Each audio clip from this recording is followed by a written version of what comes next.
Months after being sworn in as president, John F. Kennedy, RFK Jr.'s uncle, said the following in a speech given before the American Newspaper Publishers Association. The very word secrecy is repugnant in a free and open society, and we are, as a people, inherently and historically opposed to secret societies, to secret oaths, and to secret proceedings.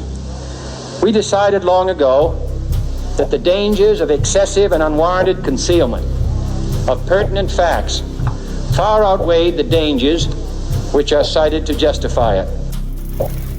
On November 22, 1963, President Kennedy was assassinated in Dallas. There are hours of damning evidence clearly showing that the CIA, organized crime, and the highest levels of the U.S. federal government were all involved in the assassination of John F. Kennedy, including the magic bullet, the grassy knoll, and the presence of young CIA asset George H.W. Bush in Dallas that day, a day that he claims he could not remember.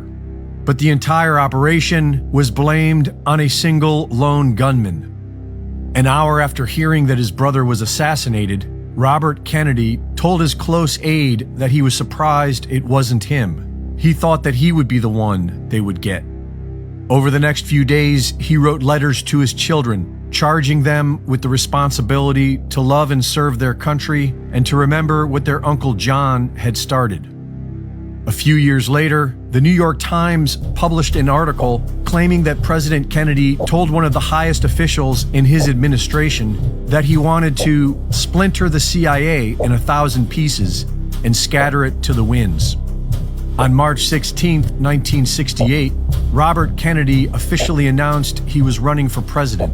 On June 5th, following major victories in the primaries, he was gunned down after giving a speech at the Ambassador Hotel in Los Angeles, California. Nina Rhodes Hughes was one of a small few who witnessed the assassination, and she claims there was another shooter. She later expressed outrage that the police ignored her statement. The shot that killed Robert Kennedy was fired up close in the back of his head, and the whole operation was blamed on a single lone gunman who was standing in front of him. Well, it appears that they concluded within about an hour's time that Sirhan acted alone, or that was going to be their conclusion, and they thereafter tailored all of the evidence to fit that conclusion. Regicide is the ritual killing of a king to memorialize a subversion of power. And while the Kennedy family is as greasy as the rest of the swamp, the two brothers stand out like mythical kings. Aside from Dr. Ron Paul, who said we need to get rid of them completely, nobody in government questions the crimes of the CIA. While promoting a book on television in 1978, a young RFK Jr. referred to American politics as a one-party system, and his father and uncle's demise as an occupational hazard.